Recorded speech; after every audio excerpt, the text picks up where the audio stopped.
The Tale of Two Lovers by A.J. Egrest. This story takes place in the modern-day world. The narrator opens the book and reads to the audience. Once upon a time, in a land right here, lived Maggie Doon and Marty Greer. They're total opposites.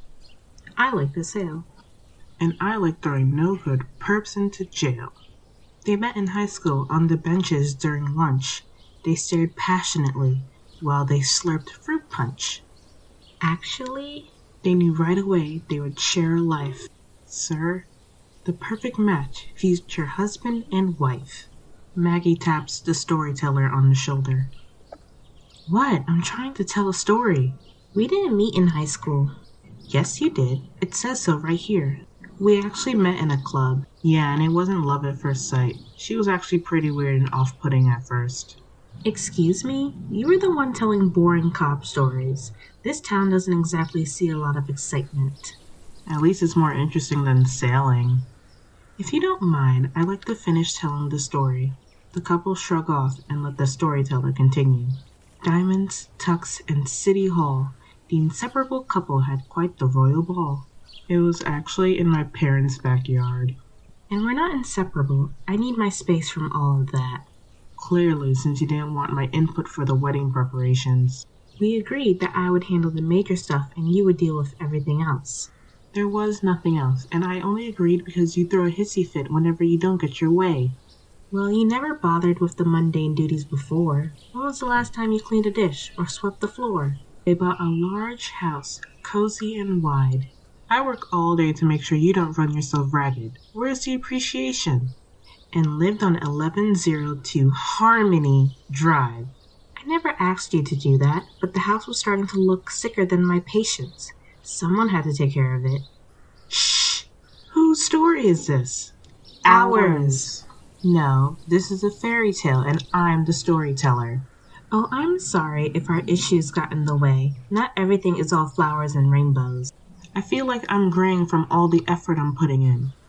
The children will be disillusioned later. It's our duty to start them on the right foot. Speaking of, some little feet appeared, thanks to spring fever bliss.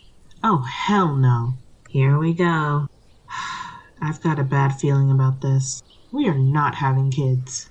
You mean you don't want to have kids? I said from the beginning I wanted at most 2, and you said you'll think about it. And I sided with no. You know how hard it is to raise kids these days.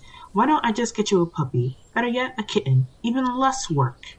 A pet can't wear my lucky crock. I've been saving it for that moment. You only have one. That child would be very unlucky with a battered foot. Look, they're more trouble than they're worth. If you ask me, they're too many. For fuck's sake, they can hear you. Do you even hear yourself? What if your parents said something like that to you? Why do you think I'm an only child? They knew to quit while they were ahead. We should use the money to give ourselves a well-deserved vacation. Vacation, huh? Finally, something I can work with. I don't know why I ever said I do. They drove to the airport. We clearly don't want the same thing. In a sweet limousine. We should have talked about it more. They sat in first class. You never liked those type of conversations. You always said we'll talk about it later.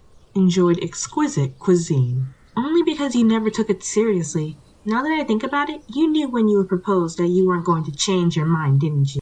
I thought you were going to grow out of it. Clearly I didn't, and you know what? I've been going to the fertility clinic for the past few months, she says as she clutches her crock to her stomach. You deceitful bitch. Bet you wish I was working now. Being a housewife gives me a lot of time to think. She apologized and he forgave his lovely wife. Oh, I am not sorry. She is sorry to have caused him so much strife. I give up. No, you don't. The book says, sometimes things don't work out. You put your heart and soul into something, and then all of your dreams get crushed. People get married too quickly, they bottle up their feelings, and then everything explodes, and the only thing left is divorce and debt. Please don't say the D word. Life is shitty, especially marriage, so why don't you add some reality in your book of make-believe and shove it up your ass? Is that really what you want? A real story? Yes. Don't say I didn't warn you. The storyteller flips through the pages. A man and a woman meet in a club, and even while knowing each other's lives were dull, they decided to rush into marriage anyway. But the woman excluded the man from all the wedding preparations as revenge for being useless at home. Realizing that the man would never give in to having kids, she decided to secretly have a single crock baby with a stranger, leading to divorce. Good night, you poor souls. The end. Hey, storyteller, wait! You can read the other version!